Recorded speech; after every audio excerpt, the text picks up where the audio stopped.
Good morning, everyone. And here we are once again doing the things that we do like we do them when we do them. Or friend Jin Ma. Okay, here we go.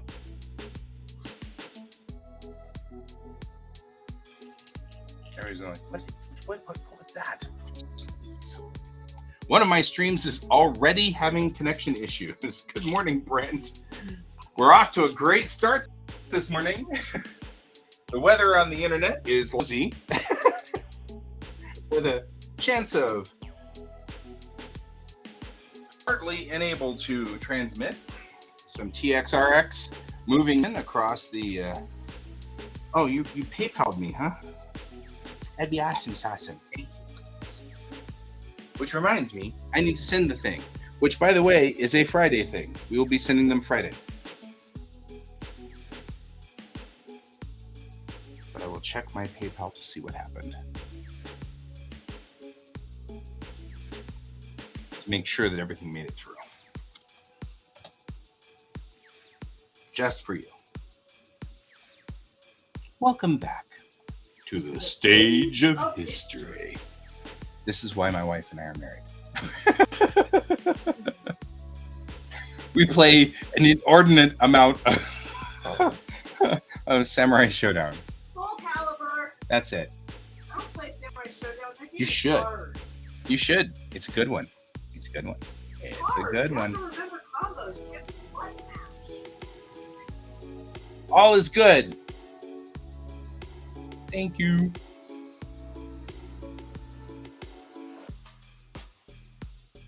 Okay.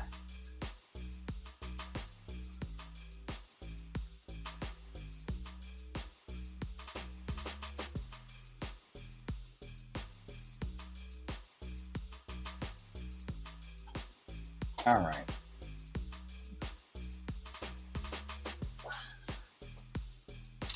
Have a good day. You too, even if you did earworm me. Although, It's not. You earwormed yourself. man, I'm just saying, gets lonely and stuff. Oh, Xanderman says no pork detected in green chili, Huzzah! so we can have those for breakfast tomorrow.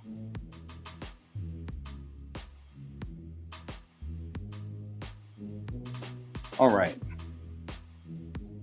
So Friday I will send it, and that way you can tell whether that works or not.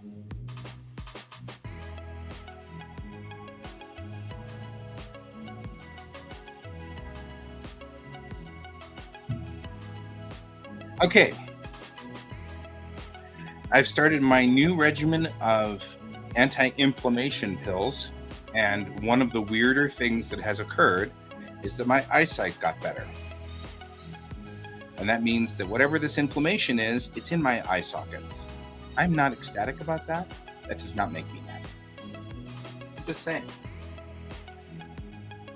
In fact, that's downright disturbing. Downright disturbing. Okay. We've done UCLA up and down. We did look left. We've got a bunch of other ones that we're going to do here. Where we've got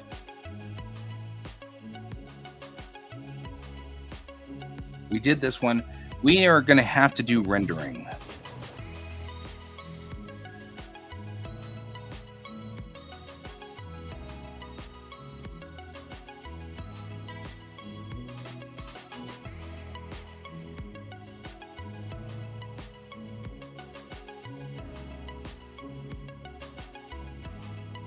All right.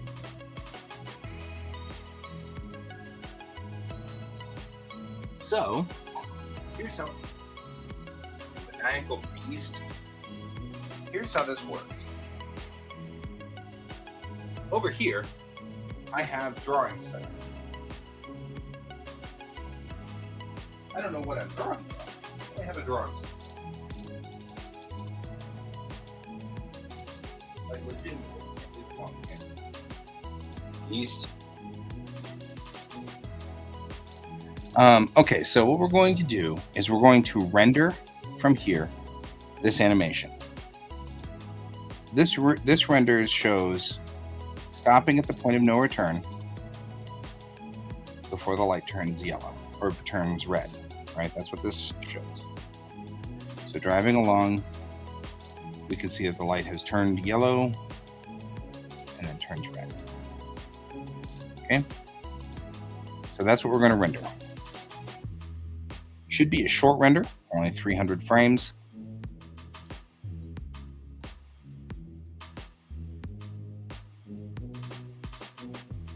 And this is 0, 1.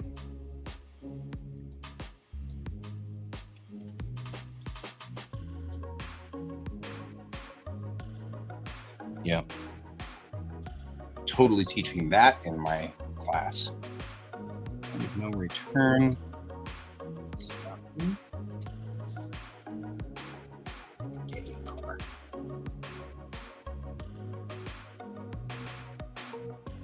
We're going to hit render. And then I have my new render page, which is this, where we can monitor the rendering while I go over here and do something else. Oh, what that something else is, we don't know. We'll figure it out.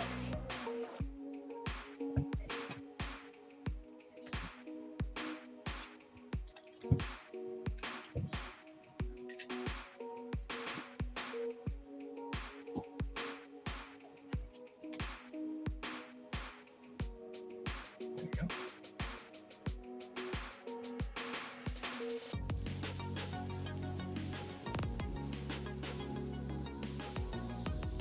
Now, it's going to stutter, of course, because of the nature of the beast. But I'll just check to make sure that's up. It all looks solid.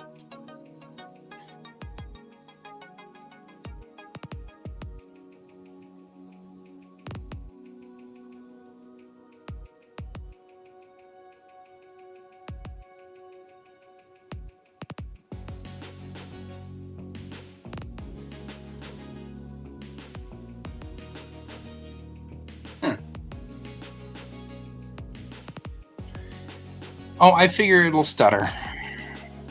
It's the nature of things, right? I just had an interesting idea. What if I were to take a photograph of somebody and put them on a cell layer?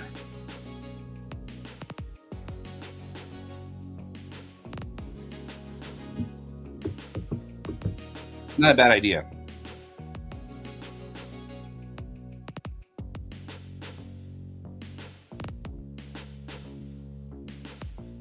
Because we've got a lot of rendering to do today, maybe this won't be as good an idea as I thought.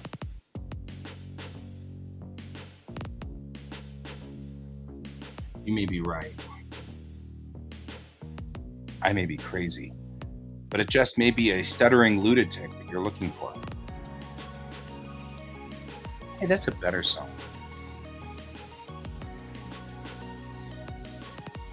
Right? Like, take a picture of somebody and trim them out of the background. Yeah, or take the background and just put it on there.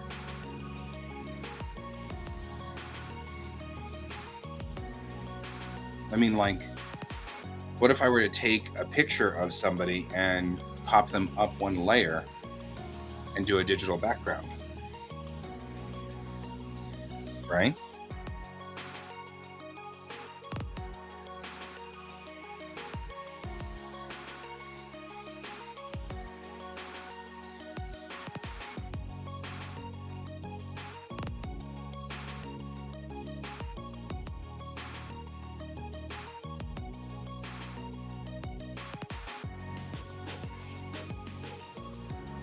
Well, that's the thing. You affix it.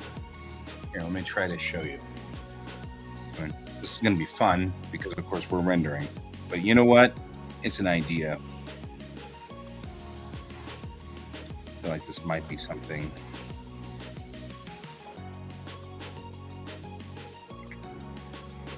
Might be better in Photoshop. If I'm going to load Photoshop, though, while it's rendering, ooh, doggy. I'm asking for trouble.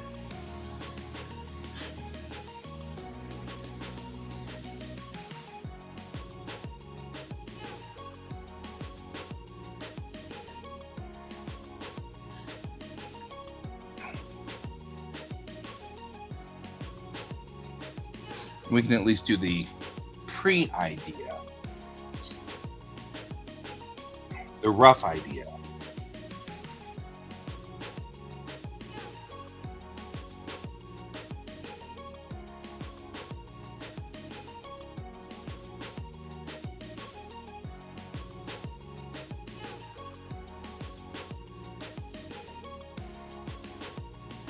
Like, take this picture here. Sounds like you just went down to stopped. You are stopped. No, I mean, we've got to keep doing this and doing it and doing it.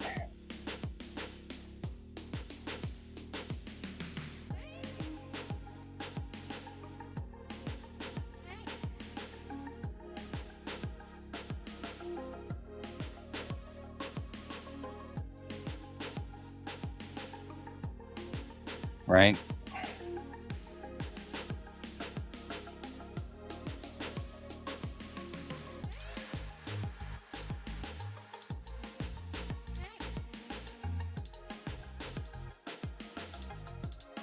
So we really only need, what is this?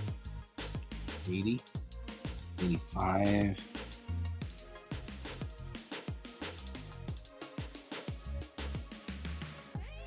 To 210. I'm going to render this quickly. Right. See you in a second.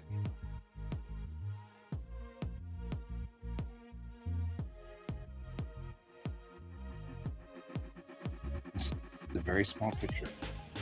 This, by the way, is lovely and beloved Emily. My goofy sister was here last week. Me, who's here right now. And my mom and my dad, who are not here anymore. It's interesting, too, because even my dad at his old age, I can still totally see what my teacher Dana had once said. His eyes haven't changed. These eyes are the same eyes, you know what I mean? Like, they were the same then, they were the same, last year before.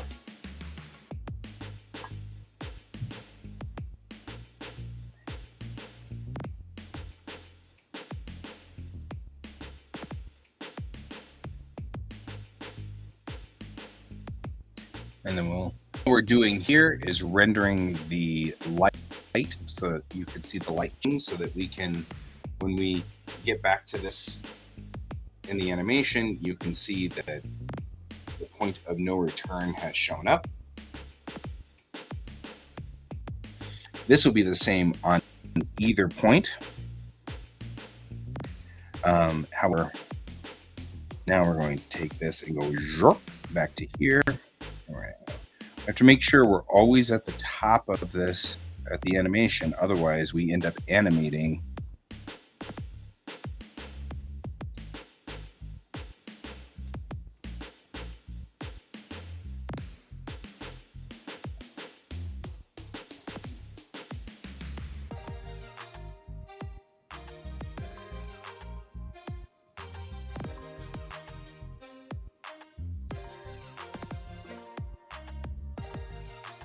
We're talking about the point of no return for our school, which, by the way, I don't necessarily agree with, is 3 lines back right here from the intersection. So I'm trying to kind of get an angle which highlights that 3 lines back spot, but also shows the light in place. Because that's I've got a red line that shows up there. As soon as the light changes to yellow. the red line shows up.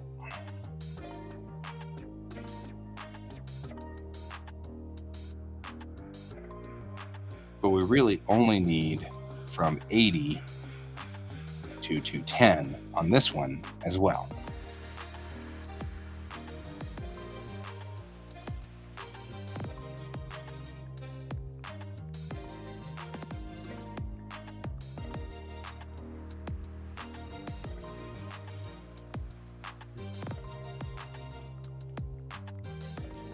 Also should be glowy red. People should go bing. He runs right over. Kablam! Kablam! Blows out both of his tires. He skids to. Okay, I'm just easily. That's really what it boils down to. Okay, 85 to 210. We're gonna call this one.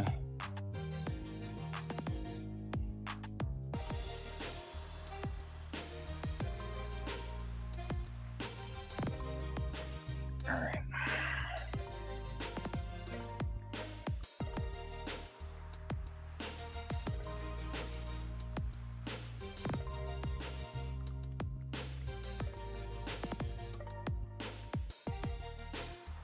Whatever it was protesting last night, though, I'm noticing it is not protesting today.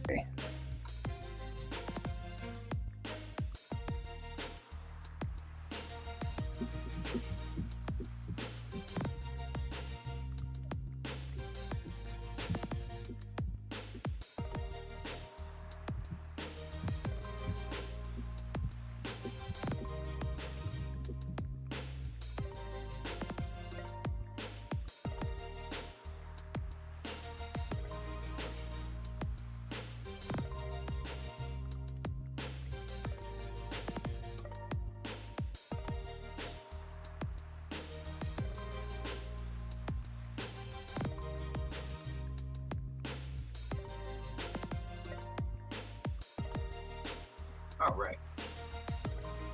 Notebook.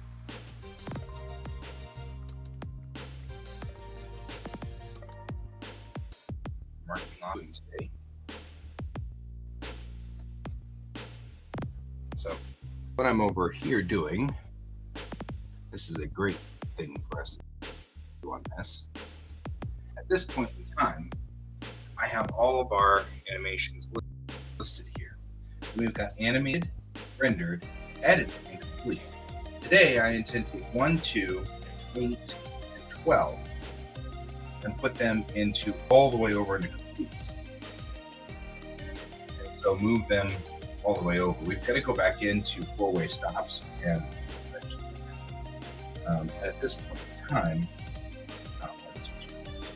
UCLA has been rendered again 2x did twice, and the point of no return is being moved. And this allows me to see where we are, right? Okay, so now we got to go do the other side of this.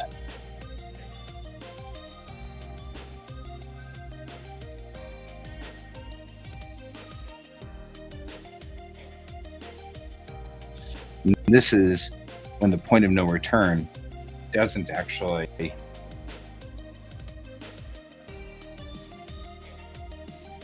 you see nothing? You still see nothing?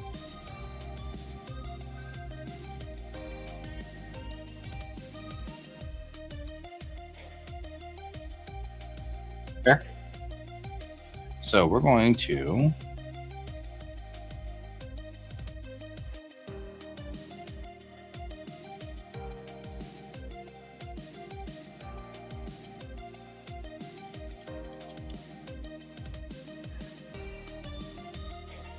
right?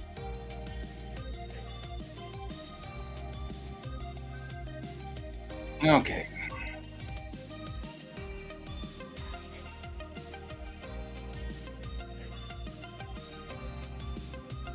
So there are 17 of these guys, but I think 4 and 5 are 1, so that makes it 16. Because these guys are animated and rendered. They're already over in the bucket. So That's going to be good because that means that at this point in time, we'll have 1, 2, 3, 4, 5, 6. 5, 16, 17, 4.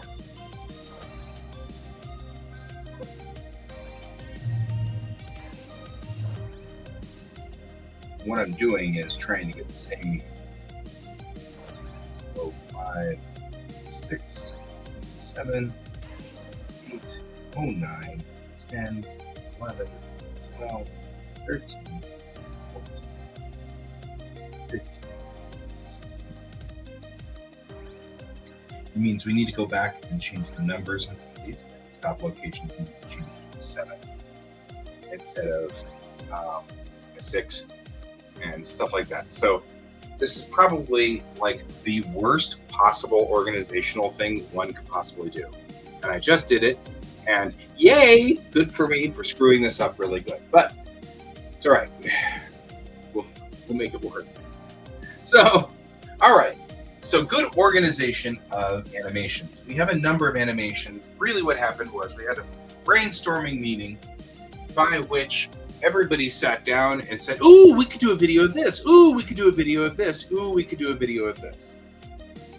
And I have been authorized to do these videos up to a certain amount of time. But they've added and changed and altered the videos a little bit. So things are kind of having some bloat. So to this end, I have decided to organize the videos. So I've decided to organize the videos. And in organizing these videos, what I've really come to the conclusion of what I'm doing here is trying to get it so that it all makes some logical sense. In the way of getting about half of them. I want about half of them done at this point in time. We've got a few more things that, with this organization, the other thing we can do here is call out. They very much like the videos. They're freaking out about it. They're totally into the videos. I'm enjoying the hell out of it. I'm having a great time, and I'm getting paid, which is, always a plus. Getting paid to do actual animation is one of my dream thingies. These are totally business animations. They don't have a lot of finesse, which is fine. There doesn't need to be a lot of finesse. So they're very businessy, but that's okay. But yeah, I mean, these are great. They're working just fine. So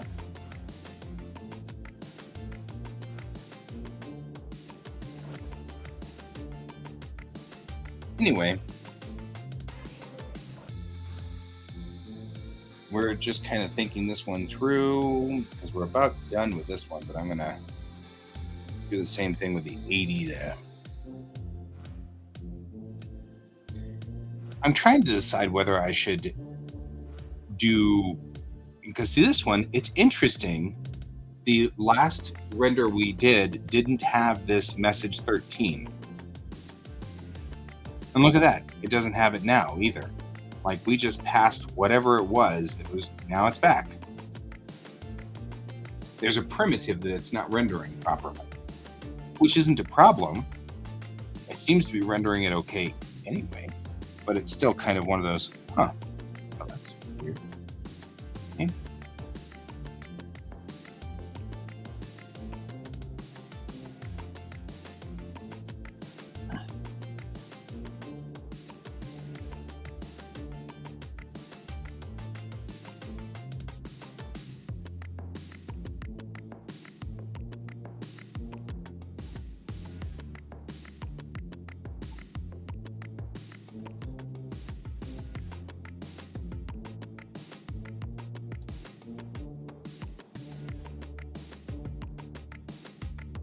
So this just shows that the point of no return line's there, and the car passes it before the light changes.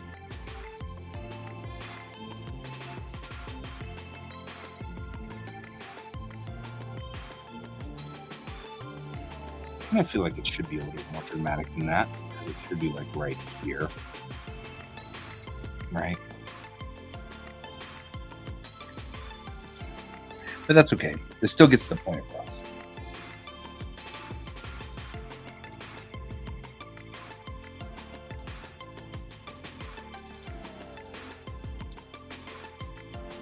Okay, we'll roll this guy out, and this guy just needs to be, he does need to be like here.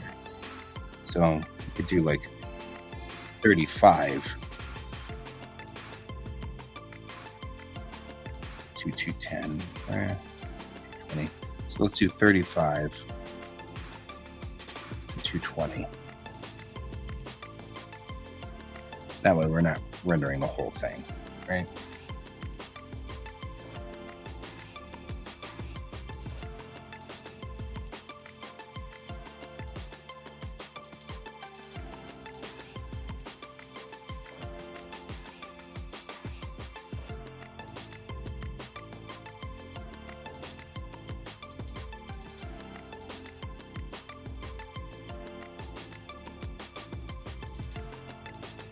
Okay.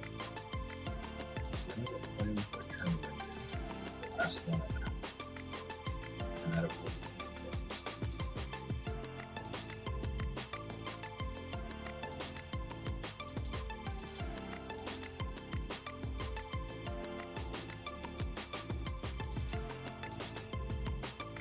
I don't know, I feel like this might have already been done as well.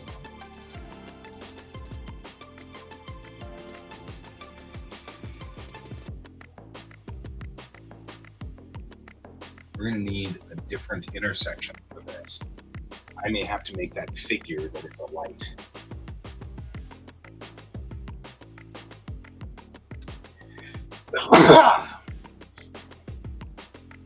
Which may be a thing I'll have to do it as well.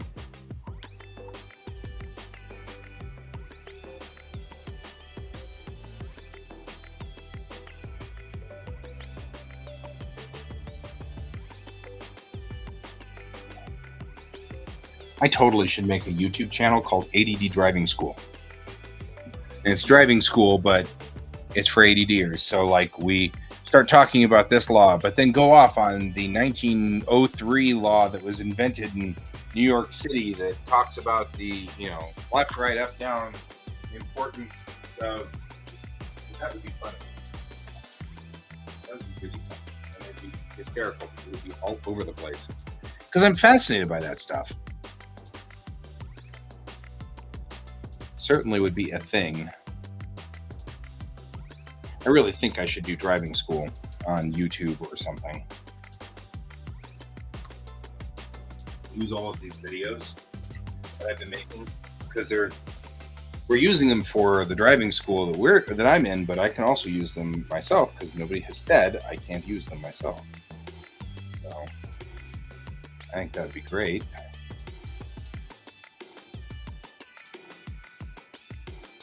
While we're here, I'll open up my driving school stuff.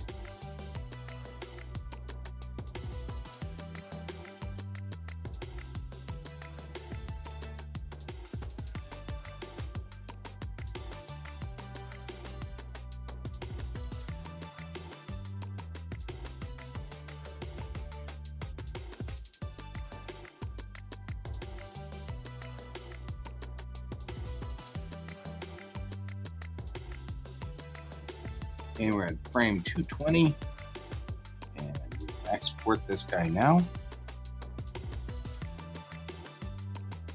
All right. I'm loath to try to make this work with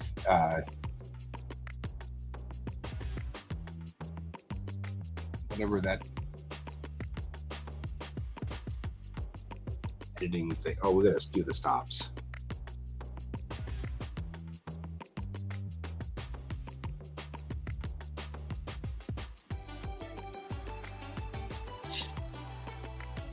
Okay, so here's what we're going to do. We're going to go back to our drawing monitor, and we're going to look into the completes folder.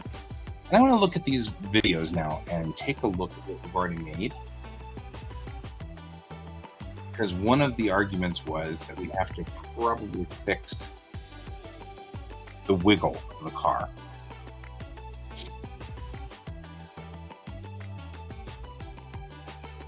Because he was saying if it wiggled that much, he'd have to fail you on a test.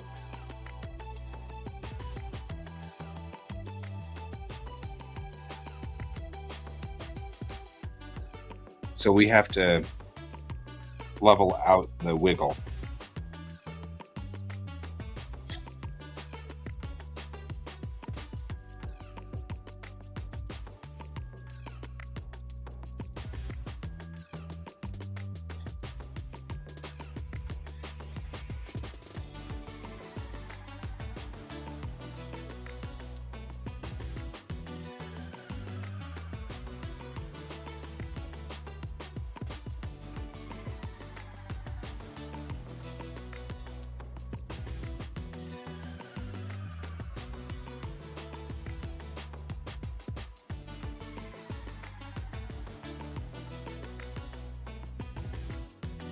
Okay, so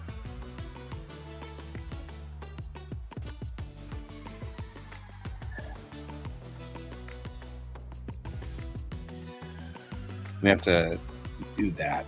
Let's get the rules of a four-way stop.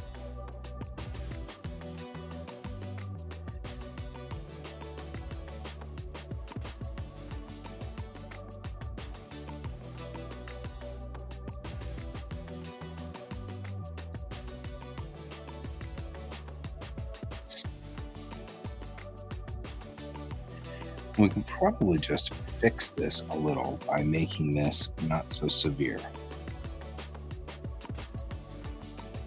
Right, so if we were just to say,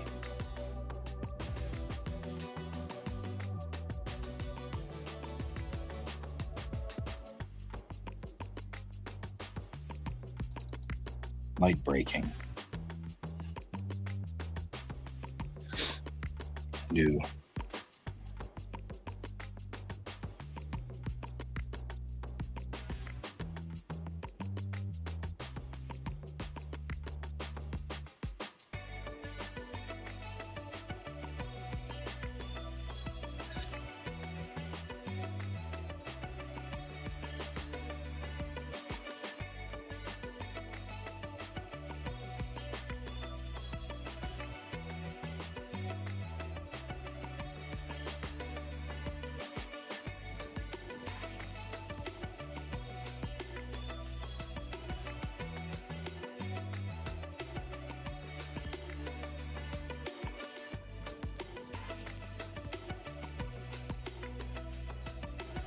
maybe that, right?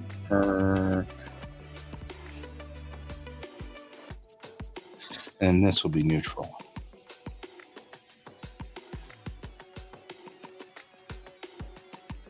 There. So that way it's not, right, so obnoxious. Same thing here. We'll do the same thing. I'll have to re-render these, which kind of sucks. But, that's a thing. Re-rendering is like a thing that you do when the client says, well...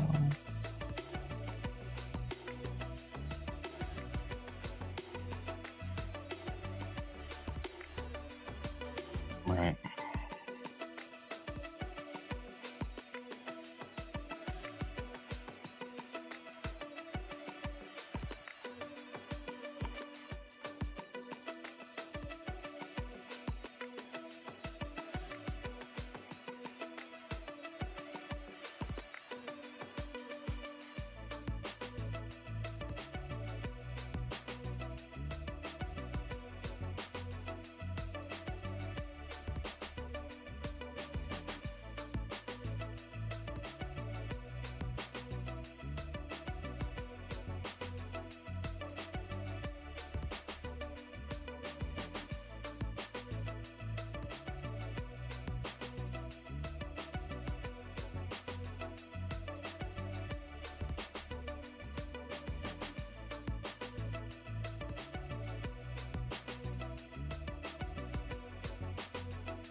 go.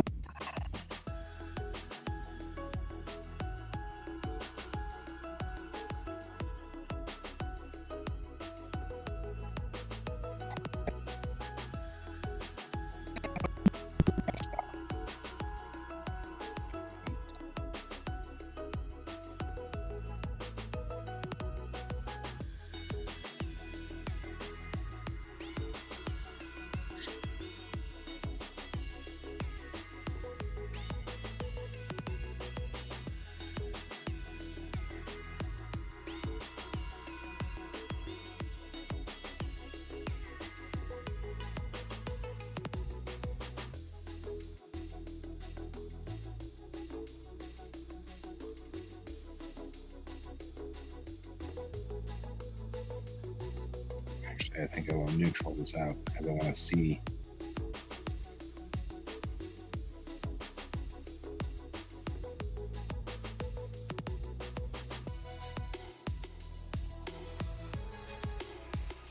It's not clear.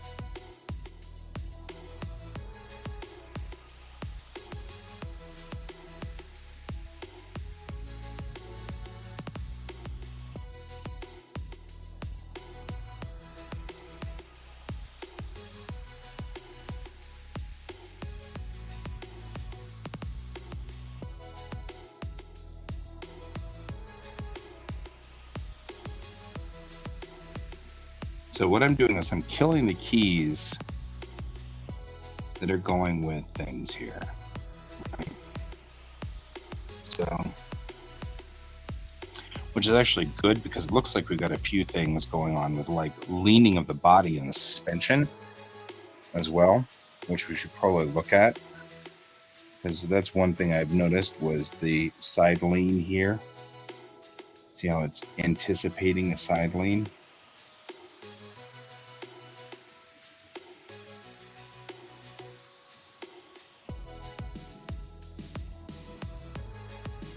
And that's these guys right here.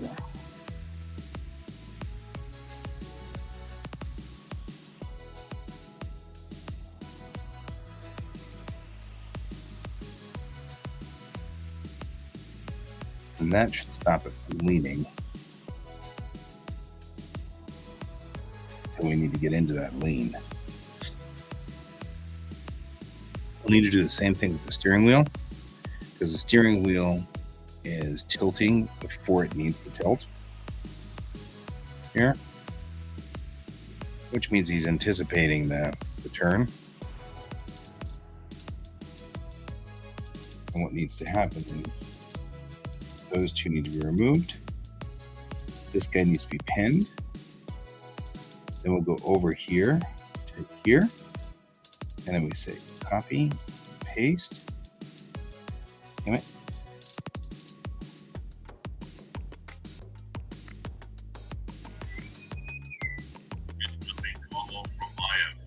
Uh-oh. Hang on real quick. Hey, look.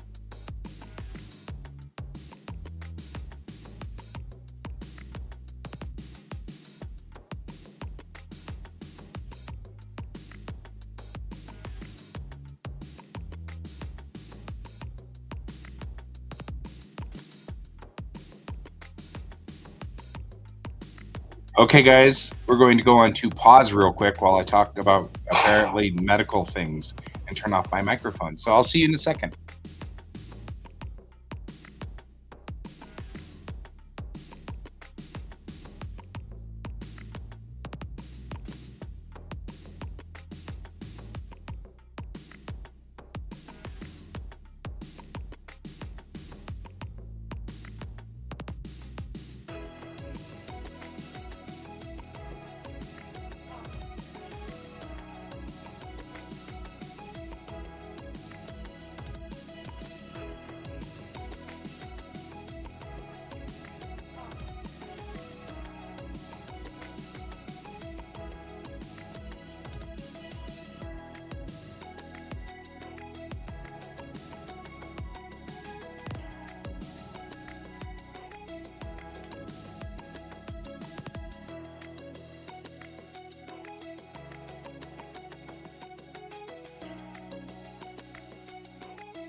All right, we're back.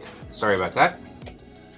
No, the wife called. She's at the dentist getting a new retainer, and she needs to talk finances. And so I was like, well, probably shouldn't broadcast that.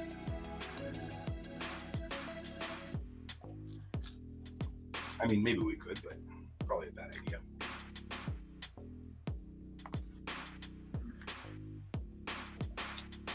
Anyway, all right.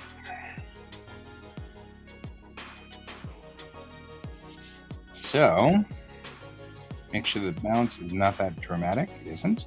All right. Make sure the bounce is not. It is kind of dramatic here, isn't it now?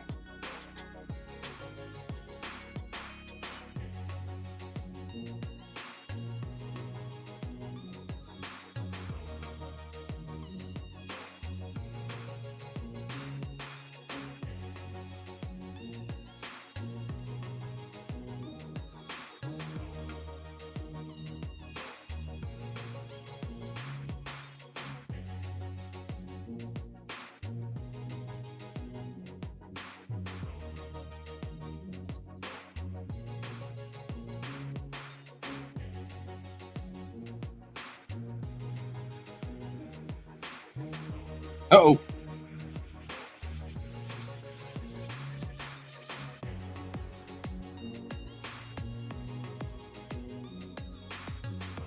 How did we get here? These are always the questions I have. How did we get here?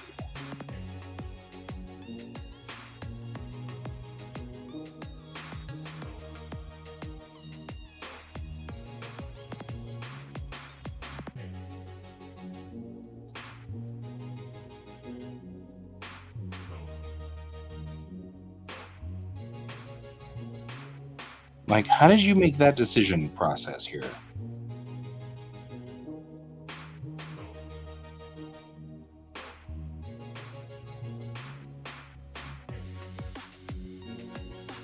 Yeah, I should do that.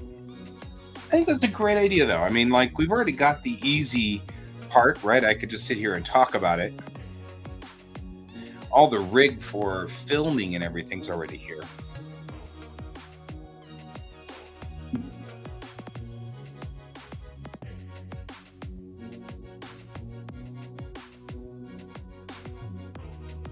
Okay, and this makes me annoyed. Why are we suddenly at? I mean, the worst part is you're not even. It's there.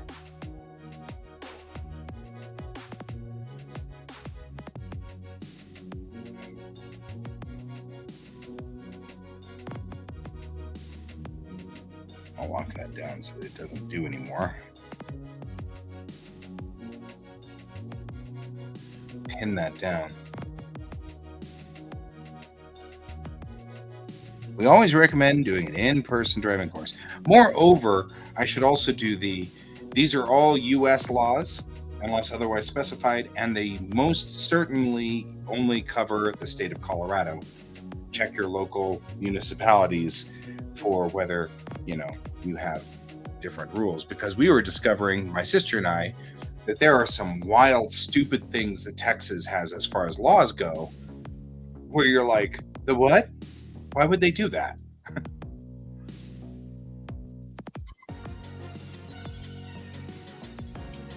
So,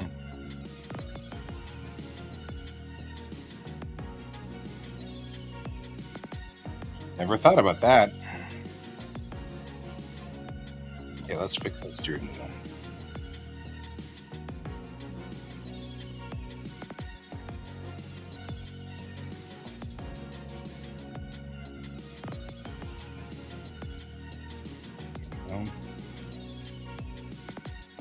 Perfect. I've been meaning to do that for a while with this video anyway.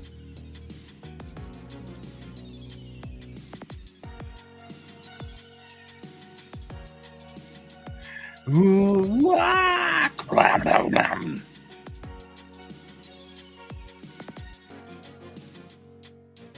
we need any of that? We really don't.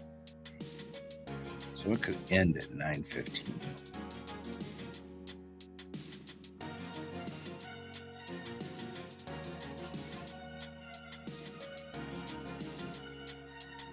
because we don't need it only for that.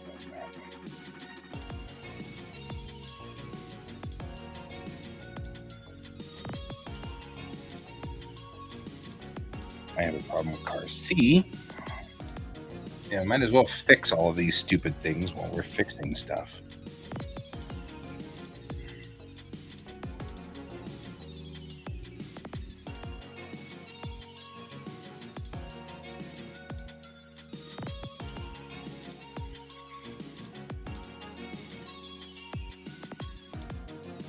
General properties.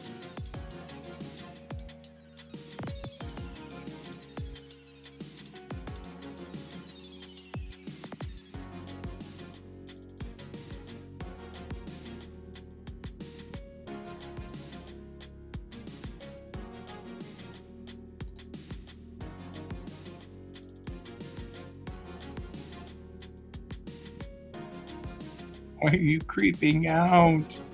That's so disturbing. Because this really is a problem here.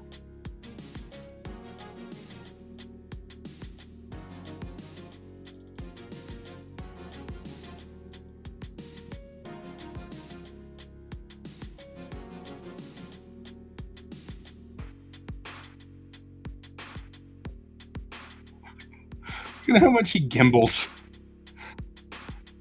Oh,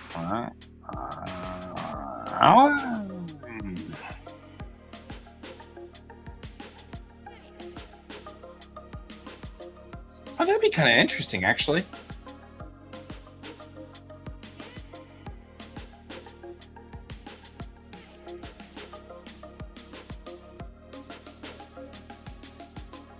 Right. I could also do like a deep dive on things, like deep dive on four-way intersections, because actually the laws for four-way intersections predate state versions of it, you know. But you're right. We could totally do that.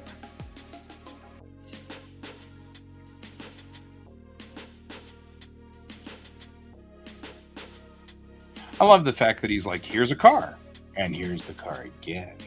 You thought you got rid of it, but no, the car comes back.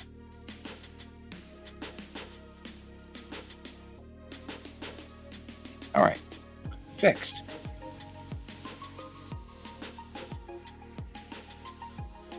And legitimately, it doesn't need to start until here anyway, right?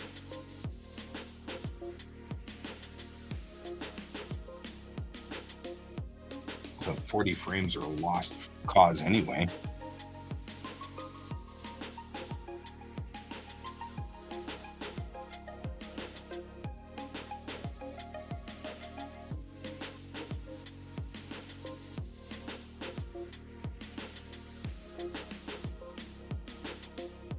There we go. That's much better.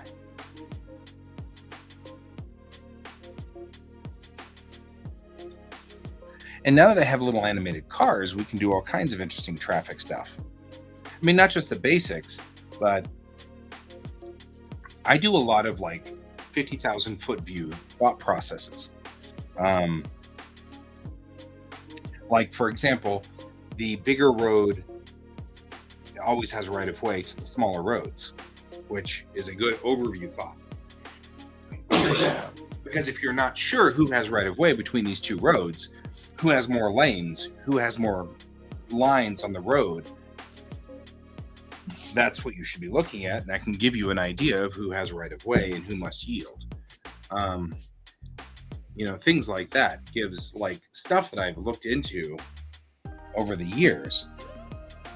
Let's go ahead and render this. Because this is, there it is again.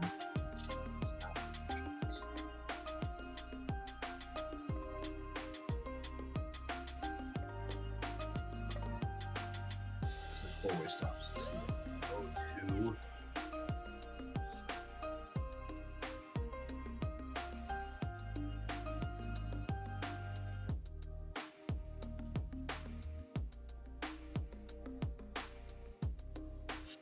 So this one's O2. So we'll call this DS0002.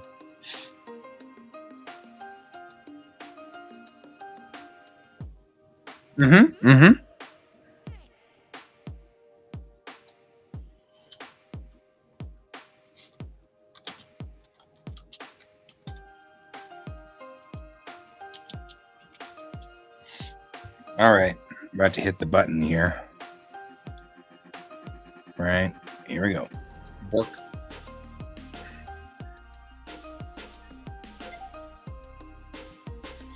And while we're doing this, aren't these guys cute?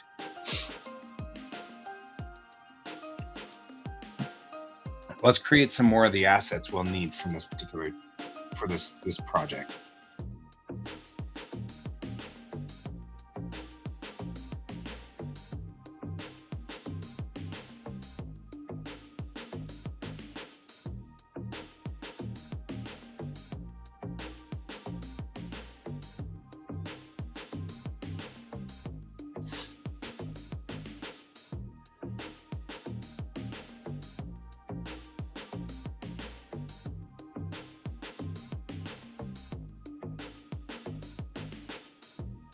As cute as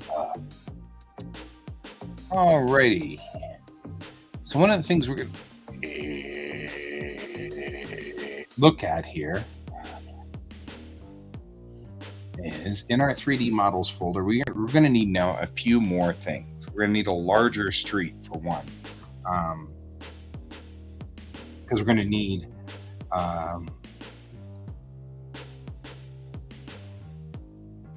to scale it up and put in more roads.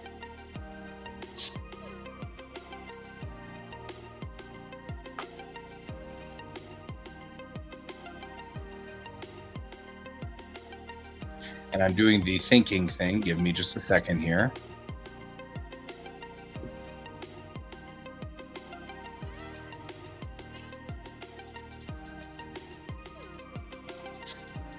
How are we doing over here? We're still way into the... Okay.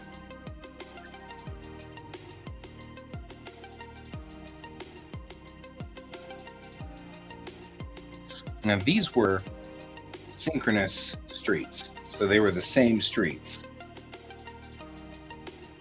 But now I want to do asynchronous streets. So I want 2 of these streets to be bigger.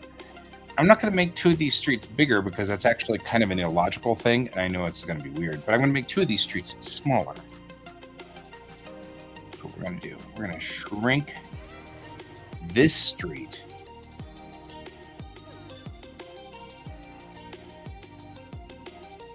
by about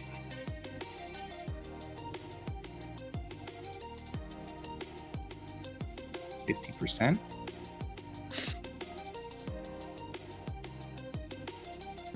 Right? Ish. A little bit more in there. Okay. We're going to take you, move you. Whoa, whoa, whoa, whoa. Why'd you do that? I'm going to take... Actually, well, we're going to do this. That way we don't have to worry about it. And what we're doing in this instance here, guys, is we are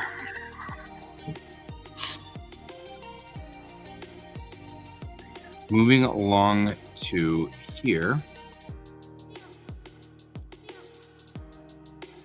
And we're going to, first things first, we're going to take you and move you to right here. And place you in the center.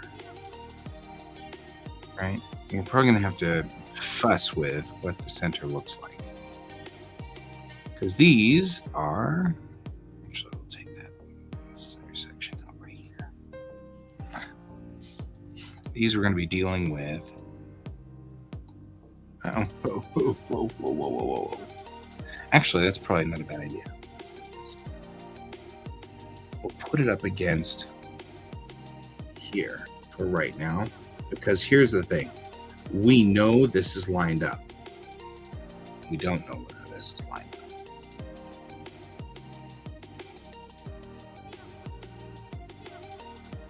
right? These two streets are lined up. So now I can take this entire section and move it to about the center.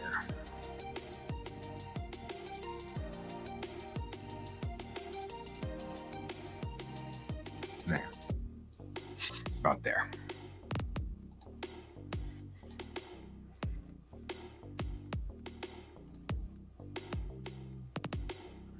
It's so funny. I was just showing the picture of my family, and in my head, I could hear my dad going, well, I don't know if I'd call myself cute. I could hear him saying that in his head. I could totally hear him go, I don't know if I'd call myself cute. But, okay. He would not be, I don't think he'd ever call himself cute. That's funny. And they say sometimes ghosts haunt you. That's kind of what they're talking about. Nah, not to say that it was a bad thing necessarily, having my dad's voice visit me from the great beyond. However,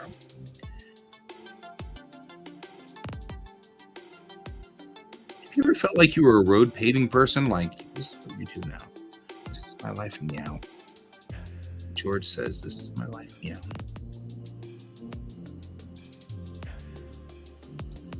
There we go.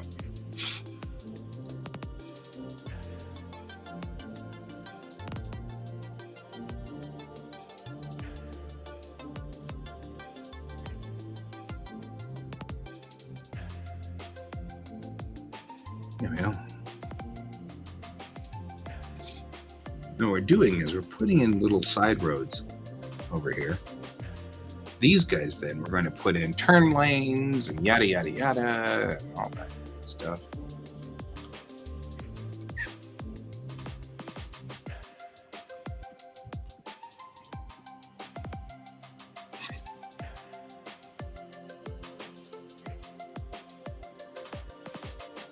We still got some time to go here.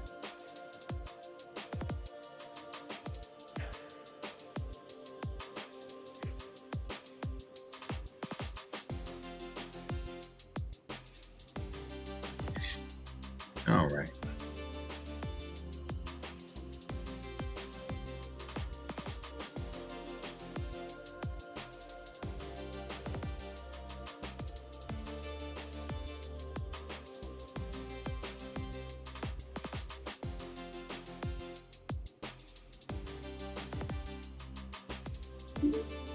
Hey, it's a Peppa. It's a me. As my nephew puts it, it's Uncle Pepe. Okay. I hate to say this, but when you're talking about nephews, that's cool. When you're talking about you and me, that becomes creepy. I know.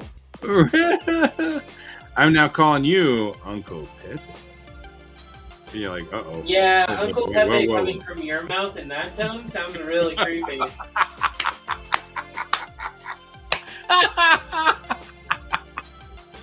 Oh, I'm entertained now. I am so entertained. Yeah. I am rendering, so I will be choppy and weird the entire time. I mean, not like I'm not always, but you know, extra choppy. Oh, okay. So, it's alright. I talked to some of my family today in Florida. Everyone's still in like, it's a Florida? Category 1! Oh, because that new one? Yeah, they're not even bothering rolling the SLS back in. No, well, the only thing a Category 1 in Florida really does in Florida is you can't do construction projects during the storm, and you can, like, basically kids stay home from school because the high winds and everything. They don't want the kids to be at school. They want them to be with their family. So, Sure.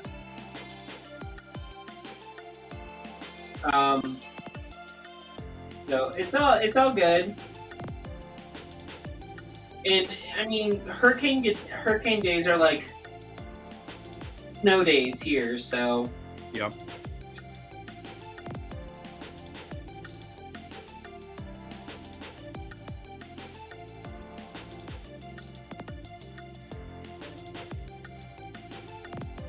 It's a spicy pepper, says Brett. Yeah. I Spicy feel like pepper you're a spicy indeed. pepper when you're like cranky and stuff. Well, spicy pepper indeed. Last night my dinner was it was Italian bomb chicken. Yeah. So essentially, it's like a bomb is like basically Italian vegetable pickles, which are mixed with like super high density flavors such as like sun-dried tomato and pickled peppers or fermented peppers. And then you mix it with like chicken, or you just have it on your own, and then you serve it with beans or serve it with pasta, something along those lines. Mm-hmm. So last night Bill had his strictly with pasta and Parmesan, and mine was just plain no Parmesan, but like I had a mixture of beans and the pasta.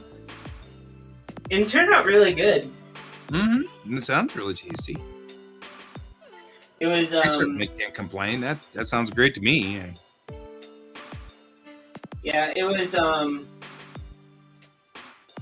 the pickles that I did a while back, and then I'm just finding a way to use them. And because they're not like pickles, they're not like normal pickles, but they're not fermented. It's a really weird. Are you really saying weird they are pickles pepper? Yes, pickles pepper. I can't let that one go. I really legitimately could not let that one go. You know that. Yeah. So yeah. But got everything mailed off yesterday that I needed to mail, so that was good.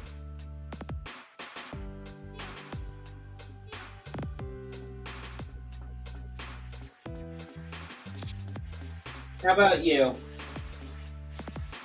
I am rendering now to do the redo some of these videos because I need to redo some of the videos, but not. I mean, but I'm. I don't know. I would say a third of the way through all videos at this point in time. Being this afternoon with them, and so I want to make sure I have all of these things kind of rolling out before they start paying you more money. Yeah. No, before they start saying we're paying you money. It is a classic thing to do the old I do, it ran over budget or whatever, but I actually find that to be somewhat annoying. It's against my work ethic to go over budget if I can avoid it.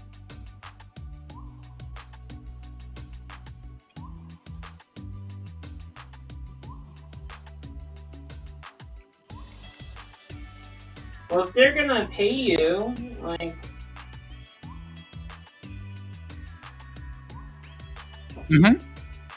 They are. I mean, I don't see why they would have a problem with you if you're doing work. Yeah. They do. I just try not to go over budget.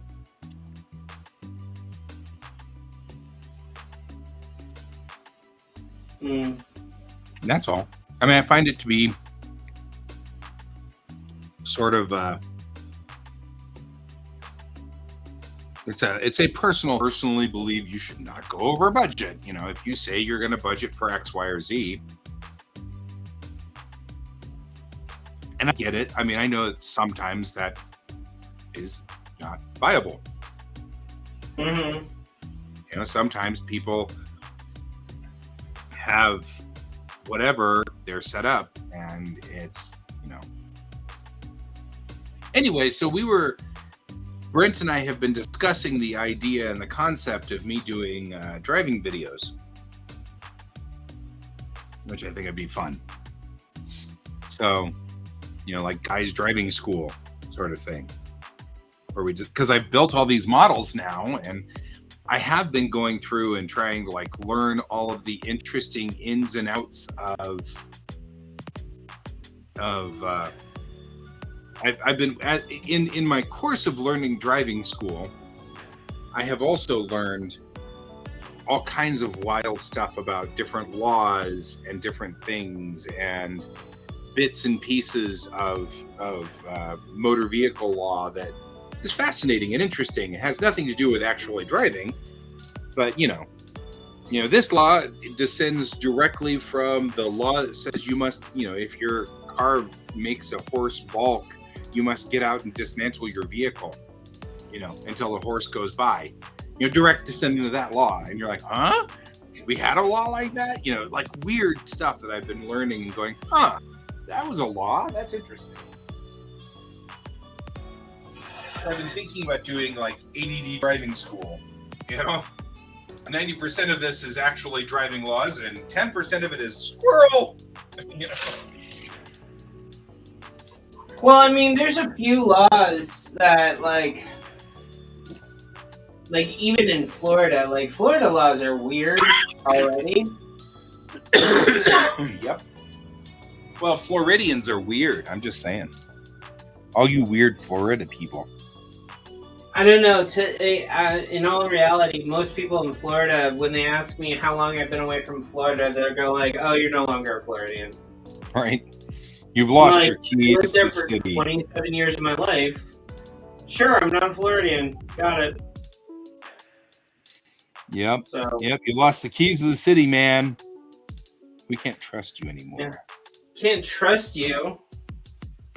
You went to another state. Jeez. Yeah. Not only that, you went to Colorado. Has to be Why something. aren't you saying oh, the powder was great? I'm because most Coloradans don't even talk like that. Nope. We just grumble about the snow is really what Coloradans do. You have to bitch about it. That's all right. I mean, today I was already grumbling because the mist alone up here were I was like, really? Does it have to be this way? Right? We're already bitching about it. Give us time. Yeah, I know, right? Warmed up. Yeah, all right. So you are yellow now. You become white. Because the lines are now 2 lanes. Look at us. We made a 2-lane road. Aren't we brilliant? I'm sure that the city would love it if they could do it like that. I'm sure they would. I probably have a message.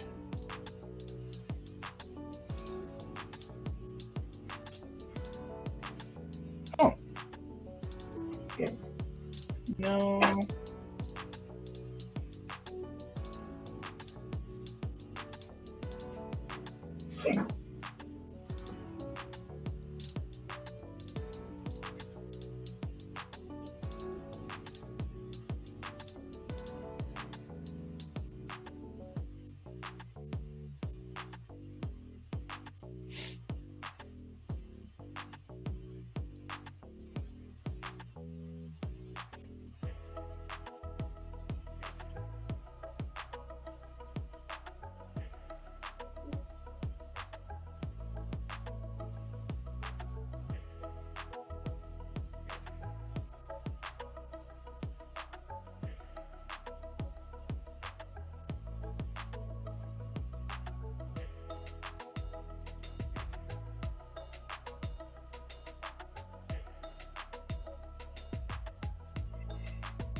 Yeah.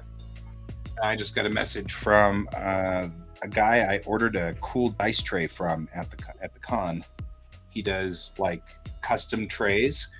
So they're made of leather, but then you can have him custom put something on the tray.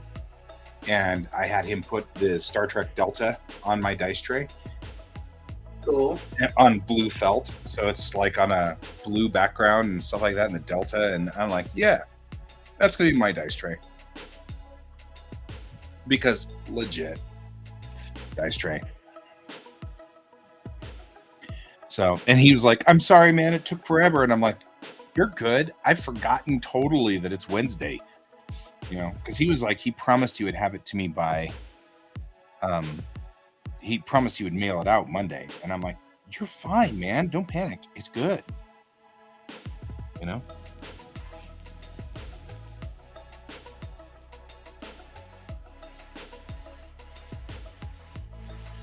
Bring back that crosswalk. This is a heck of an intersection. A little doozy all of a sudden when you start looking at this in the engineering sort of fashion here. I feel like everything's running really nice.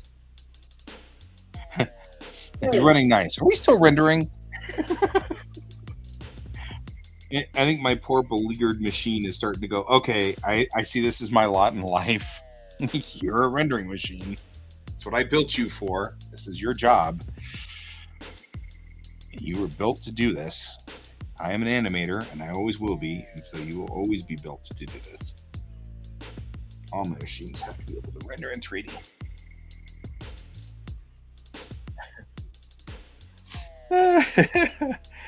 I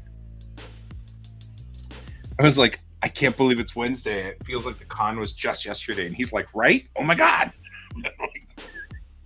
It was like, this is so wild. Yeah. All right, we're going to duplicate this layer. I'm just going to move it back. And actually, we'll put it into multiply mode so I can see where they line up. Because I've already made these lines line up, so why not make this easier for me? I can delete the sudden mid-block intersection, which doesn't exist.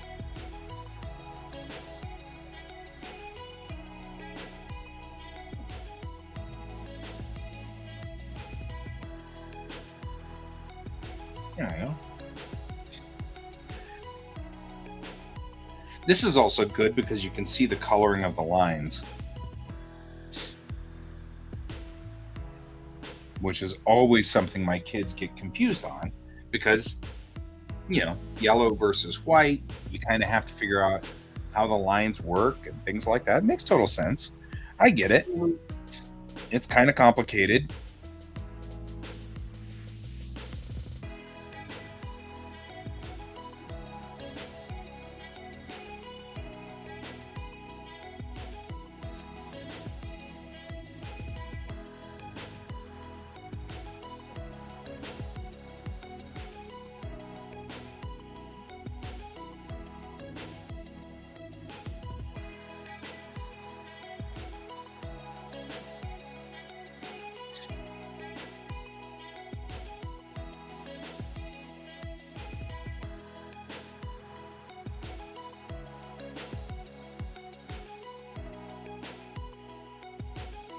I was thinking I kind of wanted to put like cracks in the pavement and stuff like that, and I was like, this is supposed to be cartoony. It would look a little too realistic.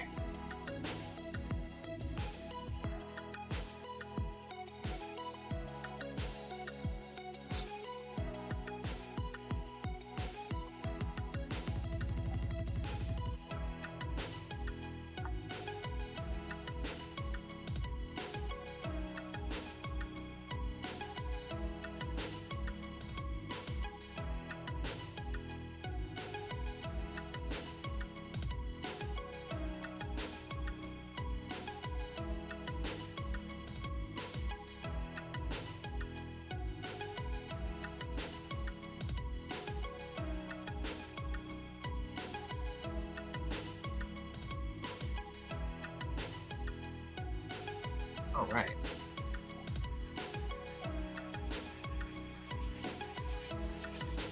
Okay, we've got 2 points of this intersection in.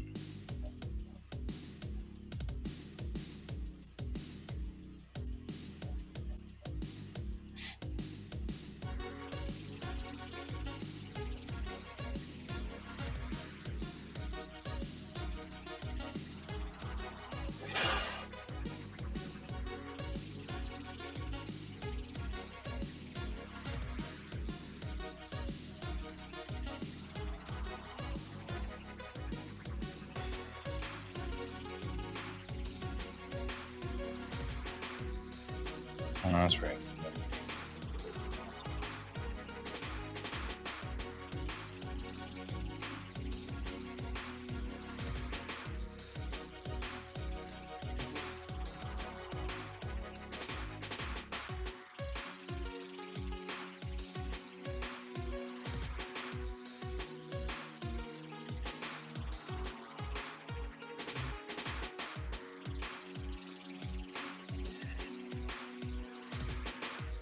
Righty.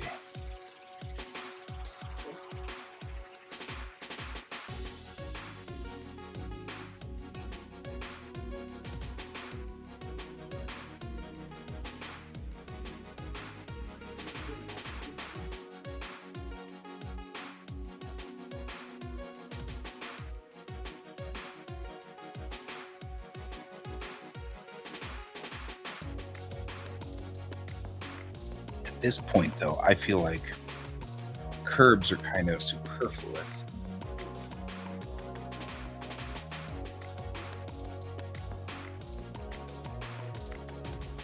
Because we don't really need to see the curbs on this. I'm going to open our Not sidewalk. every street though also has curbs. That's what I'm saying. I feel like at this point, kind of superfluous on this. So I'm just gonna put the green of green grass around it so that it has sort of the effect of, but doesn't need to have the actual curbs put in. Because we're not going to mess with sidewalks on this one. Mm-hmm. Although we get crosswalks, we probably should mess with sidewalks, shouldn't we? You know? Because we got crosswalks, and I do kind of want to illustrate that, so I probably added crosswalks. That's fine.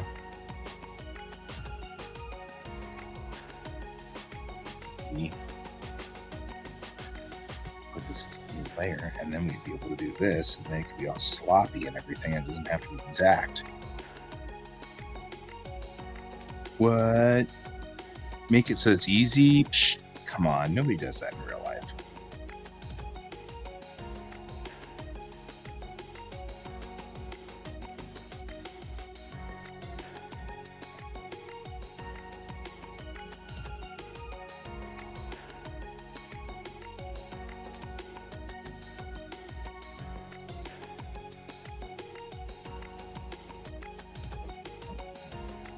What? Doing this again logically? Psh, how would you do that?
Bookie, bookie, bookie. Bookie, bookie, bookie, bookie, bookie. Bookie, bookie, bookie, bookie, bookie. Bookie, bookie, bookie, bookie, bookie. I'm easily entertained. Sorry. It also doesn't help that I'm like super quiet over here. No, I mean you're fine. Yeah, there was no one here prior to you being here, so it's not like I was, talking to an army of people or anything. You are being exactly as quiet as we were before. And there is nothing wrong with that at all. I'm just singing with the music because at some point the music starts making me go, what the hell does this music mean? Like, this is a normal thing for me. I sometimes question our music quite a bit. I question your musical choices all the time. See? Army of people. No, you're a Marines of people. Hey, that was good. Come on.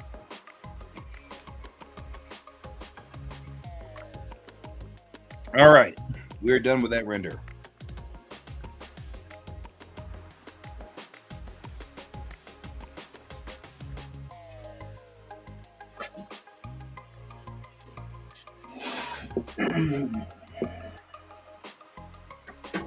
Okay. So hopefully after today, I should be getting back on track, back on schedule. I don't know how to do this because I haven't set up the camera to go above the paint making station yet. Yeah. So I may have to switch my desks around so that I can have that over there and my normal art desk over here. Because I need to start getting going on these samples. Like the gummy bears type samples. I love the idea of gummy bear paint. I don't know why that's cracking me up so much, but I love it so much I can't tell you. Yeah, I don't know how I would get it to be in my paint bin though. Well, they're gonna be put on pieces of paper. I need to talk to someone because I know I had talked to someone about like they had done like longer gummy bears and they fit in full-size pans. In full-size pans, they take up more space in what you use for your watercolor paints. But like basically what I'm going to do is this is Prussian blue. And this is gold ochre. Okay. And so I'm going to take the gold ochre and put it into like the face, the paws, and then I'm going to let that settle and dry. And then I'm going to take the Prussian blue and go back over and do the full do a one pour in the bear to connect everything. Then I'm going to need to take the golden ochre after that, put more in it so that like when you start wearing down the paws and the face, in the center of the bear, you're going to have more golden ochre. And then it's going to be capped off with more Prussian blue. Okay. And possibly done like a little swirl on the backside to kind of fill up the rest of the way if I need to. But this is my first time experimenting with it, so I'm also going to be doing some solid colors. So like I'm going to have a magnesium purple. I'm going to do a black currant red. I'm going to do two metallics. One's called Glimmer Ghost Green, and the other one's going to be the copper that I do.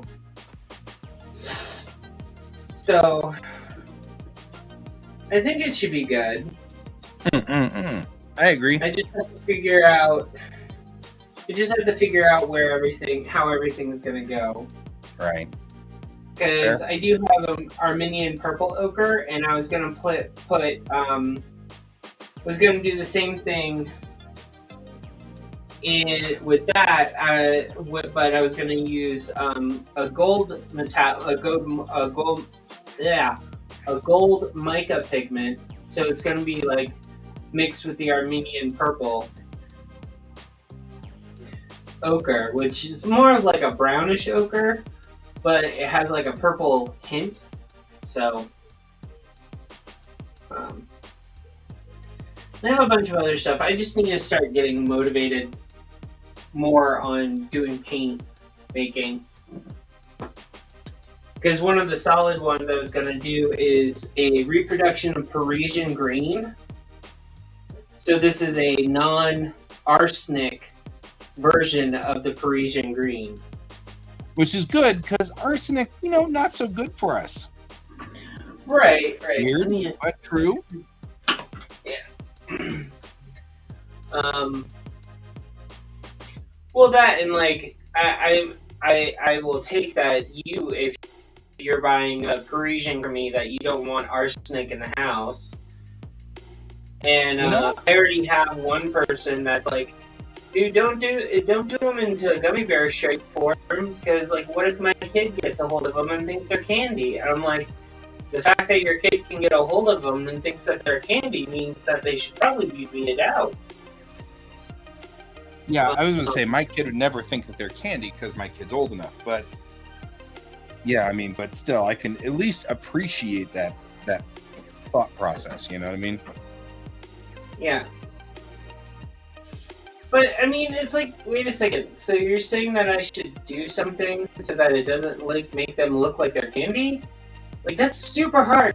Watercolor's hard enough, and now you want me to make sure it doesn't look like candy. I can't guarantee that, because watercolor looks like candy a lot. Mm-hmm.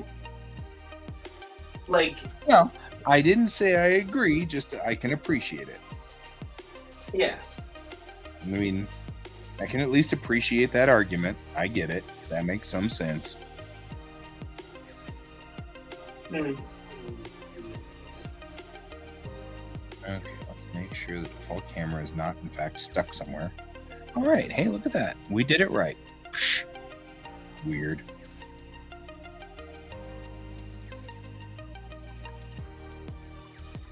Brent's going to be on the show on Friday, which will be cool. Mm-hmm. Cool. So, because I intend to get to work on Friday is my setup scenes for setup pages so that I can draw the pages over the weekend day. Because I've got to go to a thing. Mm-hmm. Stupid things. I can't even think of it now. It's not stupid. I shouldn't say it's stupid, because I really do actually enjoy being part of NDK, but it's an NDK thing.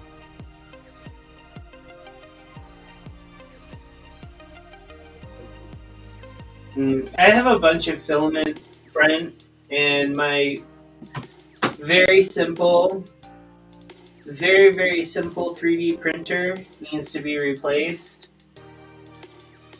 Do you have any suggestions of a very simple, affordable 3D printer for filament?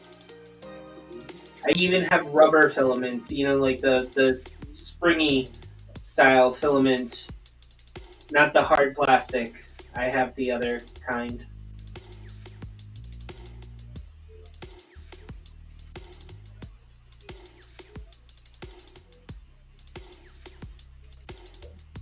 NDK boardmen are, yeah, we're out for the whole weekend too.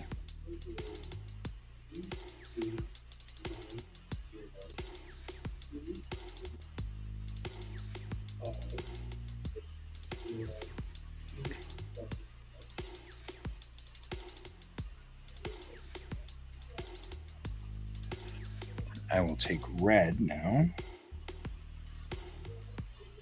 and fix so that he's light breaking. Because they were saying it's funny to have one of them.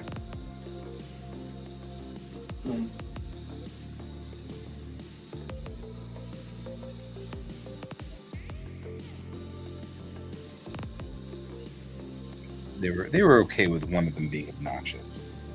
They just didn't want all of them to be so bad. Or one or two of them or whatever. Like B can be weird, C can be weird. I love the idea of D just screeching in at like Mach 7. That's funny. It cracks me up. So, when I was a kid, this is going like into what you're doing, Guy, but I don't know if you'll take it this far.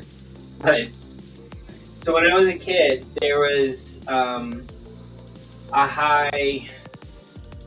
The area of Florida I was in, there was a high like drunk driving rate. Uh-huh.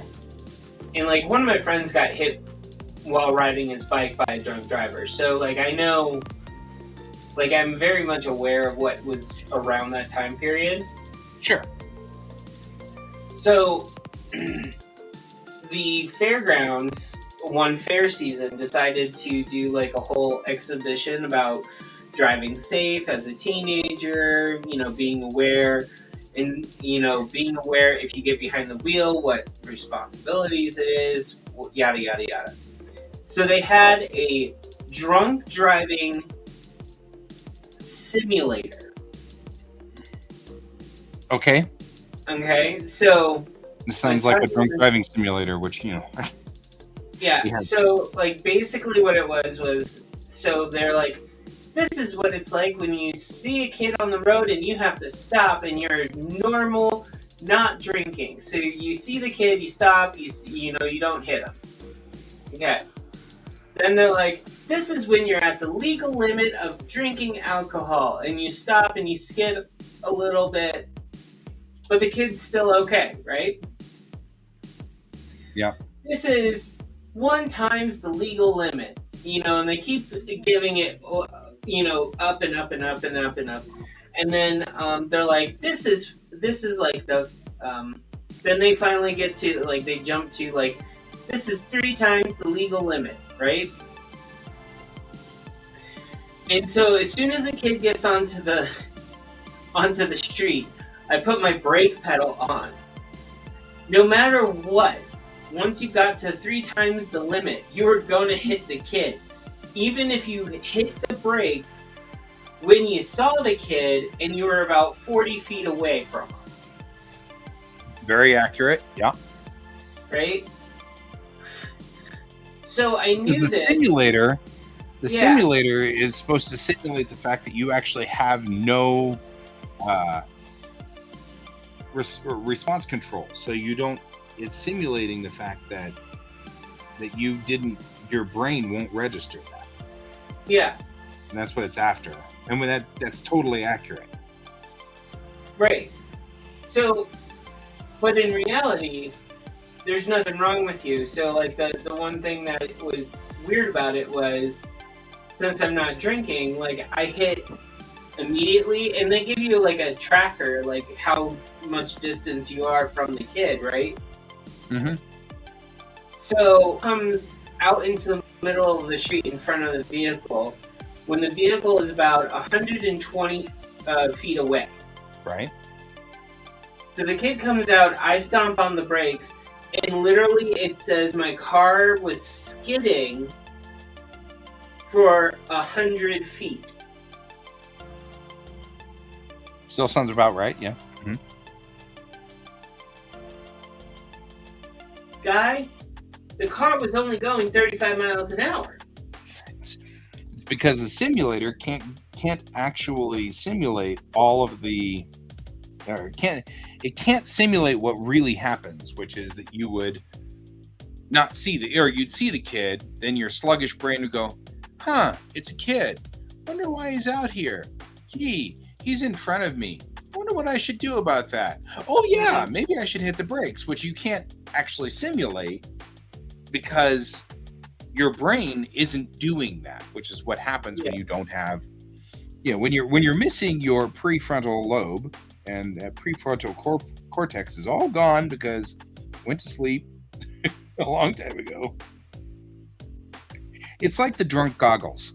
We use the drunk goggles all the time in our class. The kids absolutely love these things. And it distorts your vision. right? So I make them put the drunk goggles on, then I make them try to walk a straight line, and they can't because the line's all over the place. Well, there's always a small group of kids who do perfectly. Like their brain compensates and does a great job. So they walk the line perfectly. You throw a ball at them and they catch it and they throw it back at you. You know what I mean? Like everything's perfect. And of course, I have to put the caveat in whenever we do that, hey, just because you're good at this doesn't mean you'd be good drunk. You know what I mean? Like, so the simulators can only go so far. There's only so much they can do to simulate what really happens. The truth is, when you're drunk, you're that part of your brain that says don't film yourself naked and stick it on YouTube goes to sleep. Yeah. You know? And every time I tell that joke, by the way, I always do the part of your brain that goes to sleep is that prefrontal cortex. That's the part that tells you not to film yourself naked and on a table and post it to YouTube. By the way, I've deleted that video. You can't find it. And all the kids start laughing. You know, that's always a funny thing for the kids. They love that. Ha ha ha! Teacher naked on table. That's hysterical. Anyway, so. But yeah, I mean, there's only so much we can do to illustrate that point. So the fact that you were beating the simulator is not because the simulator was stupid. It's because there's only so much we can do to make it pretend like you're drunk. Oh no, it basically still made me hit the child. Yep, of course it did. It's supposed to. It's supposed to make it so that you're like, oh crap, being drunk sucks. You know, if you could avoid the child, it's the same thing as those guys who wear the drunk goggles, right? When they put the drunk goggles on, they walk the line perfectly and they throw the ball back and forth perfectly. And whenever we do DSD, which is just Defensive Skills Day, we actually have the kids wear the drunk goggles while driving the car. Because all we've got out there is cones. So there's no way they can damage their vehicle. They're just going to run over all the cones. Yeah. So it's, you know, it's a lot of fun. The kids love it, and it does a good point of illustrating. But then you get those kids who compensate, and the first thought that goes through their mind, and I can read it on their face as clear as day, is, oh, so I can drive while drunk. So you have to quantify it. You know what I mean? So the whole thing is that the programmers probably sat there and said, well, what if you hit the brakes from the very beginning? Well, we could have them stop from hitting the kid. And then it was like, well, yeah, but the point of this is to show them they'll hit the kid anyway. You know what I mean? So that's what I'm saying is like, that was intentional. Messages from Bill. Messages from Bill. I paid off my car. Woohoo! Merry Christmas. It is. It is very much a matter of Christmas. It took an hour to pay $75. Makes it wonder whether this is even worth your time. Right. I had to call in because I couldn't pay it online, and then Because it's your like, final well, payment. you have to make a pain in the ass. Right. And so the operator I was speaking with, she was like, "Well, you can pay with me," and then she goes to try and pay it, and it won't let her pay it. So then she needs to call like 3 different departments to make sure I'm not in bankruptcy and all this other stuff. And all of that comes back clear. And so finally she gets a manager, and I guess there was just a block put on my account for no apparent reason. So they had to undo that so they could pay off the car. Why is bankruptcy important?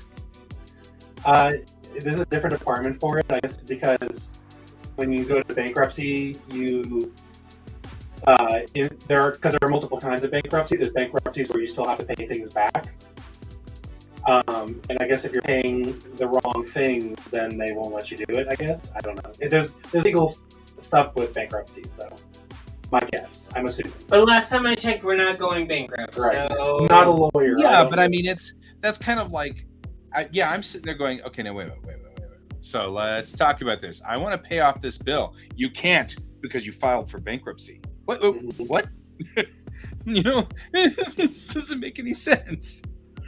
Well, you may have in your bankruptcy settled with your various debtors at like 50%, or 30%. Oh, So you I can't guess pay I what you kind owe. You have to pay what your settlement was. I get it. Yeah. Okay, that makes a little bit more sense. I'm sitting there going, what? They're not going to let you pay your bankruptcy or pay because you're bankrupt? That makes 0 sense. Right. We were talking about drinking simulators and drunk simulators and stuff because we have those in our class, and Pepper was talking about how he had done a drunk simulator and it made him hit the kid even if he tried not to. And I was saying, yep, because otherwise the kids think, hey, I can drive while drunk. So we can't have that. So we got to make sure the kids know that you really, really, really cannot drive while drunk. Well, that's the funny thing is legally you can drive while drunk. You just can't drive while intoxicated over a certain amount, right? That's correct. Mm-hmm. And that every time we talk about that, my kids are always like, why is that? Mm-hmm. And I keep saying that's because we have people in our Congress who will not go for zero tolerance, because I am absolutely a zero tolerance person. I believe you should, if you have had any drinks at all, you shouldn't drive. You know? Yeah, but how long? Like, should you not drive for like a whole 24 hours, a week? Like, what? How Until long you're after a at drink? zero would be what I would do. I mean, Huh? you know, until you're at 0%. Brent, So, I'm right there with you. Right there with you. When I actually did drink all the time, I actually drank what is known as a Rob Zombie. It's like a Long Island iced tea. Except for zombies. But you take two things that are non-alcoholic out of the Long Island iced tea, and you add 2 more alcohols. Mhm. I drank 3 of them and then went back to work. And then, so if you have to wait until you're at 0%, then who's doing the measurements? And are you okay if the measurement you took when you left was at 0, but then when they stopped you, the measurement was at like 0.01? Right? You get a pass because the measurement that you were given before you left the vicinity of your drinking?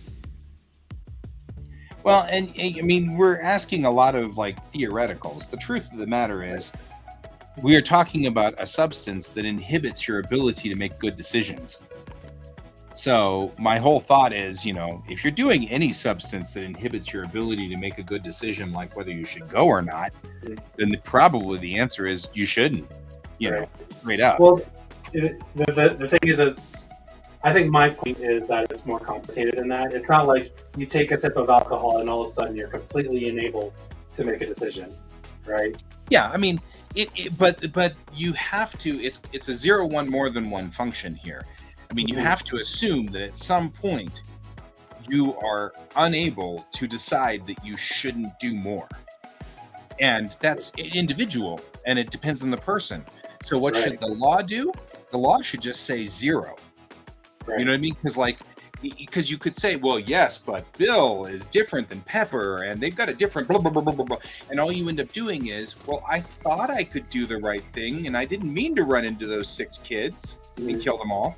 And that's what we've got now is the 1 function, right? We made it with well, everybody's different, so... And what you end up with is people dying. And, you know, my thought is, you know what? Just make a culture. Because Japan's got a zero tolerance culture. Mm-hmm. You know, if you get caught, your license is suspended. It doesn't matter whether you blow a 0.001. It's zero tolerance. And the cool part about it is they've got a culture that built around it. Now you pull your keys out and put them on the table, and no one will serve you alcohol. It's just the universal sign. Everybody knows it. Bartenders won't serve it to you. The waitresses won't serve it to you. Your friends won't make you drink. Like, it's part of the culture, which is great for someone like me who doesn't drink much, right? Because all I do is just put the keys on the table, and everybody's like, you know. Right. And it works.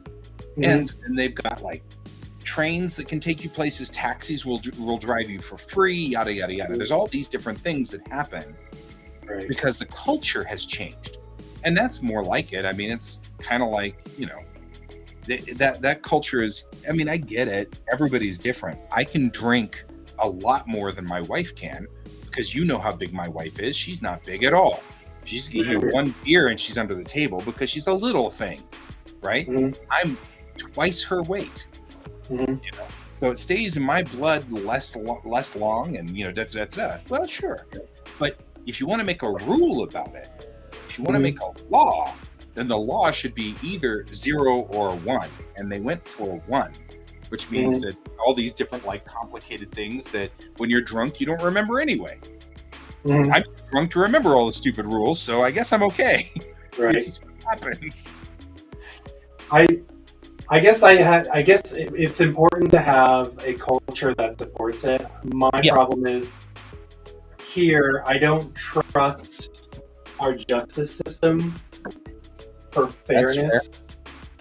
Because what would happen is you would have a lot of people who, they waited several hours and they probably blew a 0.001 or something, but they're still going to get arrested because the justice system here is all about making money a lot of times. Well, I find that to be appalling as well. That's an entirely different argument. So how do you have zero tolerance with a corrupt justice system? Well, I won't say corrupt. I'll just say a rigged justice system. Maybe is the better. A biased justice system. Yeah. If it weren't biased and the culture felt justice was fair, then I think it could easily support zero tolerance. Yeah. Well, I mean, the Japanese justice system is equally distorted.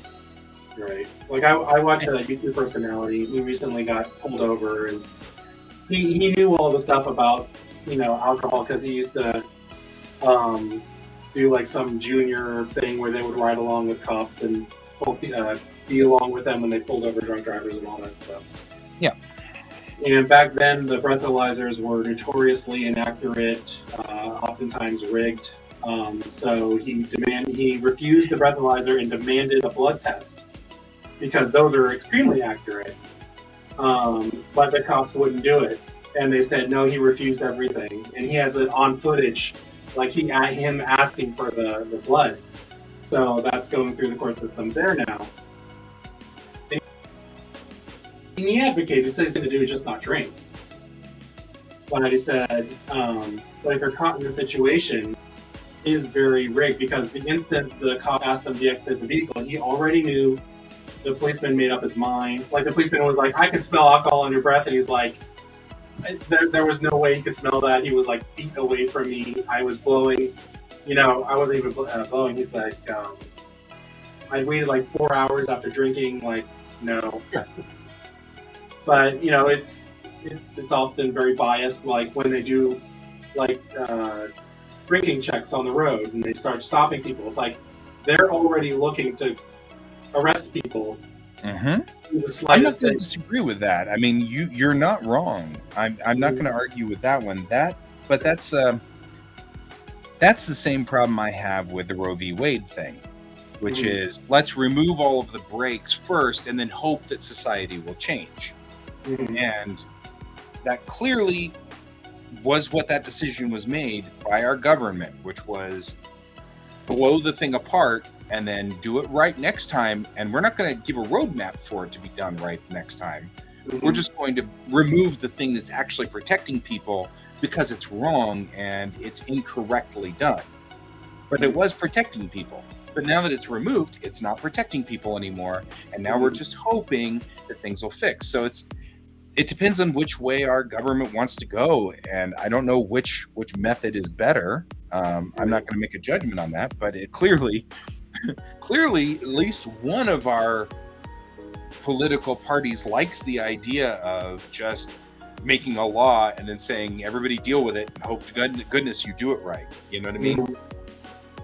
Because that's kind of the way I feel about that particular situation. Was that's how that went. That's how that went down. So we've got that as a setup. Yeah, most of that stuff it's all we have. Most cultures, whether or not it's the United States, even ones in Europe, all have organic governing systems, right? So Sure. they change over time. They are slow to change, and That's intentional. reason. Yep, that's intentional. Intentional that we want slow things to change slowly over time because culture changes, right? If our culture, if any culture was static, governing would probably be really easy because we are never going to change our mind on our positions. We're always going to feel this way, no matter what generation you talk to. It's always going to be these opinions, but right? That's not those gas lamp laws are important, man. Right, but that's not who we are as a species. Like every generation is always rebelling against the previous one. Sometimes we're more conservative, sometimes we're more liberal, and it swings back and forth. And that's the whole point: is we want government to be slow so that it's not just whipping our heads around. Yeah, it's not running on impulse. I absolutely agree. I mean, like that's one of those important things. But I mean, the gas lamp thing is exactly what we're talking about. Like there used to be a traffic law where if you came up to a horse with your car and the horse spooked, you were supposed to turn the car off. If the horse continued to spook, you were supposed to put the car in the ditch. If the horse continued to spook, you were supposed to dismantle the vehicle and put a tarp over it. Okay. That was the law. Now, It only lasted for about 10 years because cars then got way too complicated to just dismantle. But a Model T could be taken apart pretty easily, In theory, you could take that Model T apart and throw it in the ditch piece by piece until the horse passed. And of course, that law fell quickly, but it's a great example of it. Imagine if that were still on the books today and people were enforcing it, you'd be out there trying to take apart your Tesla and throw, and throwing it in the ditch because some equestrian was getting spooked by it. Right. But there are equestrian passing laws now that are direct derivatives of that law, where which came from that law, but evolution of the law and it's only 100 years. Right. It's not even that long. It's only 100 years. So you're absolutely right. We need to have some flexibility, and some laws need to move quickly. Like, I mean, once it got to 1935, our cars were way too complex to just dismantle. So that law would have to go away. Like there's no waiting until 1957 to get rid of that law off the books. And really what happens, of course, is the cops stopped enforcing it. They got stupid, and the cops were like, I'm not enforcing this law. And that's actually what usually happens in our legal system. The cops stop enforcing it because it's stupid. Right. And then you end up with that case where, Bob Smith came in and, he's being sued by Tim Jones because Tim was riding a horse and Bob Smith ran by him in his, 57 Chevy Bel Air and didn't follow the law and didn't take the car apart. And now all of a sudden Bob Smith has to pay, $5,000 in damages because technically the law says that. And you're looking at it going, what? Why? So there needs to be some kind of cleanup. Yeah, some kind of sunset law. Brent's like, I'd still enforce that law just to piss people off. All right. I need to go back to work. I hear it beeping. I love talking to you. It's now 11:03 and I gotta go. So I will talk to you guys later. Bye. It was good chatting with you. Good chatting with you too. Bye, Pepper. I gotta leave because I got a therapy session. I'm going to therapy. Oh, okay. So the show is done for today? The show is done for the day. All right. Talk to y'all later. Bye. See you later. Bye.